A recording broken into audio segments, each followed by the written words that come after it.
আমি যখন 4 মাসের প্রেগনেন্ট ছিলাম তখন আমার স্বামী আমাকে তালাকের নোটিশ পাঠায়, তাও 3 মাসে 3টা। তালাকের নোটিশ দেওয়ার পর সে ইউরোপে পাড়ি জমায়। আমি জানতাম প্রেগনেন্ট অবস্থায় ডিভোর্স কার্যকর হয় না। প্রথম নোটিশ পাওয়ার পর তার সাথে অনেকবার চেষ্টা করেছি যোগাযোগ করার জন্য, সামনাসামনি বসে কথা বলার জন্য। তার পরিবারের কাছে গিয়েছি, তার আত্মীয় স্বজনের কাছেও গিয়েছি। তখন আমাকে কেউ পাত্তা দেয়নি, সবাই অবহেলা করেছে। অবহেলা করারই কথা, কারণ আমার স্বামী আমাকে রাখতে চায় না, তাহলে মানুষ আমাকে কিভাবে ভালোবাসবে। ডিভোর্সের পর আমার ফ্যামিলি আমাকে কোনোভাবে সাপোর্ট করেনি, কারণ দোষটা আমাদের। ওই যে 5 বছর আগে আমি আমার স্বামীর সাথে সম্পর্ক করে ভালোবেসে বিয়ে করেছিলাম। আমার স্বামী যে আমাকে ডিভোর্স দিয়েছে, আমার স্বামীর সাথে আমার এতটাও খারাপ সম্পর্ক ছিল না যে আমাকে ডিভোর্স দিবে। তবে একটা কথা আজকে আমি বলবো, কেউ আমাকে আর আটকানোর নাই। আমি যখন প্রথম তার সাথে বিয়ে করে তার বাসায় গিয়েছিলাম, তার একটা বড় ভাবি ছিল আর আমার শাশুড়ি ছিল। তারা দুইজনেই আমাকে একদমই পছন্দ করতো না। বিয়ের পর দিন থেকে একটা দিনও আমার সাথে ভালো ব্যবহার করেনি। আর এই ব্যবহারের কথা যদি আমি আমার স্বামীর সাথে শেয়ার করতাম, তখন বলে রিলেশন করে বিয়ে করেছি, টুকিটাকে একটু শুনতে হবে, তুমি একটু মানিয়ে নিও। আমার হাজব্যান্ডের চাকরির পারপাসে সে একটু দূরে থাকতো, আর আমি বাসায় একা থাকতাম আমার শাশুড়ি ভাবির সাথে। আর আমার ভাসুরও থাকতো না।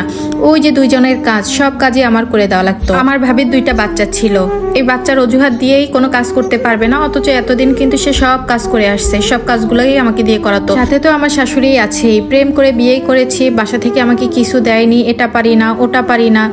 ডেইলি 3 বেলা হচ্ছে রান্না করে খাওয়ানো, তার জামা কাপড় ধোয়া, তার হাত পা টেপা, মানে এক প্রকার যত কাজ ছিল সবই আমি ওই বাসায় করতাম। এত কাজ করার পরও আমার স্বামী যখন বাসায় আসতো তখন বলতো আমি কিছুই করি না, তাদের সাথে মুখে মুখে তর্ক করি, কোনো কাজ করতে বললে আমি একদমই করতে চাই না। আর সব থেকে একটা খারাপ জিনিস কি, তাদের বাসায় কিন্তু একটা কাজের লোকও ছিল। আমি আসার পর থেকে ওই কাজের লোকটাকেও বাদ করে দিয়েছে। আর এই ব্যাপারটা আমার স্বামীও লক্ষ্য করেছিল। সে বুঝতো যে তার ভাবি আর তার আম্মা আমার সাথে খারাপ ব্যবহার করে। ওই যে সবসময় তার ভাবি আর আম্মার সাপোর্টে থাকতো যে না, এখানে থাকতে হলে তাদের কথা মেনে চলতে হবে। কিন্তু এর মাঝে আমি আমার স্বামীকে অনেকবার বুঝিয়েছি, যেহেতু তুমি একটা চাকরি করো, তুমি ওইখানে একটা রুম নিয়ে থাকো, ওইখানে আমাকেও নিয়ে যাও, সপ্তাহে একদিন আসবো, আমি আমার সাথে দেখা করব, আমার সব কাজ আমি করে দিয়ে যাব, এতে করে আমাদের সম্পর্কটাও ভালো থাকবে। তার এক কথা না, তার মা ভাবির সেবা করতে হবে, তোমার এখানেই থাকতে হবে, থাকলে থাকো, না থাকলে তুমি চলে যেতে পারো।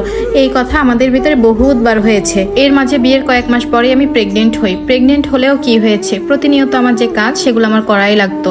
আর এই কাজ করতে করতে আমি অভ্যস্ত হয়ে গেছিলাম, আমার কাছে তেমন কিছুই মনে হতো না। 3-4 মাস আমি ভালো মতো কাজ করতে পারলেও প্রেগনেন্টের 4-5 মাসে এসে আমি একদমই ভারী কাজ করতে পারতেছিলাম না, বারবার অসুস্থ হয়ে যায়।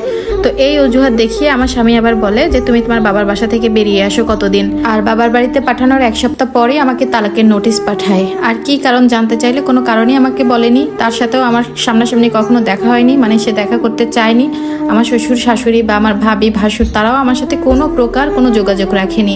আমি যদিও গিয়েছিলাম, যাওয়ার পরে তারা আমার মুখের উপর দরজা বন্ধ করে দিয়েছিল। জানেন আপু, তখন আমার হাতে চলার মতো একটা টাকাও ছিল না। যদিও আমি অনেক লেখাপড়া করেছি, কিন্তু আমি কোনো জব করতাম না। এই অবস্থায় আমার ফ্যামিলি থেকে অনেকবার বলেছে তার বিরুদ্ধে আইনগত ব্যবস্থা নেওয়ার, কিন্তু আমি কখনোই রাজি হইনি। কারণ যে মানুষ জোর করে চলে যেতে চায় তাকে কখনো বেঁধে রাখা যায় না। আর এমন তো না আমরা অচেনা, 5টা বছর সম্পর্ক করে আমরা বিয়ে করেছি। শুরু হয় আমার জীবনের নতুন এক অধ্যায়। আর এই প্রেগনেন্ট অবস্থায় আপু জানেন না আমার যে কতবার আমার স্বামীকে দেখতে মন চাইতো, আমার স্বামীর কাছে যেতে ইচ্ছা করতো, কিন্তু সেই স্বামী আমাকে ঠকিয়ে দিল। আমার সন্তান পেটে নিয়ে আমার বাবার বাড়ির লোক সহ পাড়া প্রতিবেশী সবার অনেক কটু কথা শুনেছি আপু।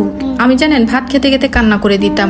আর এই কষ্টটা না আমি কাউকে বোঝাতে পারতাম না, কেউ আমাকে বুঝতোও না। অবশেষে অনেক কষ্টের পর আমি একটা কন্যা সন্তান জন্ম দিলাম। অবশ্যই আমার মেয়ের মুখ দেখার পর আমার বাবা মা সবাই একটু মনটা নরম হয়ে যায়, তারা আমাকে খুব ভালোবাসে। তখন আমার সন্তানের দেখাশোনা আমার মাই করতো। এর মাঝে আমি একটা সরকারি জবও পাই। আমার ছোট বাচ্চাটাকে আমার মায়ের কাছে রেখে আমি তখন চাকরি করতাম। আর আমার মা আমাকে অনেক সাপোর্ট করেছে। আমার মা না থাকলে হয়তোবা আমার এই জব করাটা আর হতো না, আমার মেয়েকে ঠিক মতো মানুষও আমি করতে পারতাম না। স্বামী নামের একজন মানুষ যে আমার জীবনে ছিল সেটা আমি ভুলেই গিয়েছিলাম। এতগুলো বছর সে কোনোদিন আমার মেয়ের খোঁজ খবর নেয়নি, তার পরিবারও কখনো আমার মেয়েকে দেখতে আসেনি। এতদিনে তাকেও আমি ভুলে গিয়েছি। তার মানে এই না যে আমি নতুন করে অন্য জায়গায় কোনো পুরুষের সাথে নিজেকে জড়িয়েছি। তবে আমার প্রাক্তন যে স্বামী ছিলেন, গত 3 দিন আগে ওই মানুষটা আমার মায়ের নাম্বারে কল দিয়ে জানিয়েছে সে বাংলাদেশে এসেছে, সে আবার আমাকে নিতে চায়। সে তার ভুলের জন্য অনুতপ্ত করেছে। মার মুখ থেকে এসব কথা শোনার পর আমার বড্ড হাসি পেয়েছে। আমি মাকে সরাসরি না করে দিয়েছি, কারণ আমার জীবনটা কোনো ছেলে খেলা না যে যখন যা ইচ্ছা তাই করবে। একজন নারী তার সংসার ধরে রাখার জন্য সংগ্রাম করে, ভালোবাসা দেখায়, উদারতা করে। সবকিছুর ঊর্ধ্বে যখন সেই নারীকে আঘাত করা হয়, ঠকানো হয়, আর এসব আঘাত পেয়ে যখন ওই মেয়েটা সংসারের মায়া ভুলে যায়, তখন সে কতটা কঠিন হতে পারে হয়তো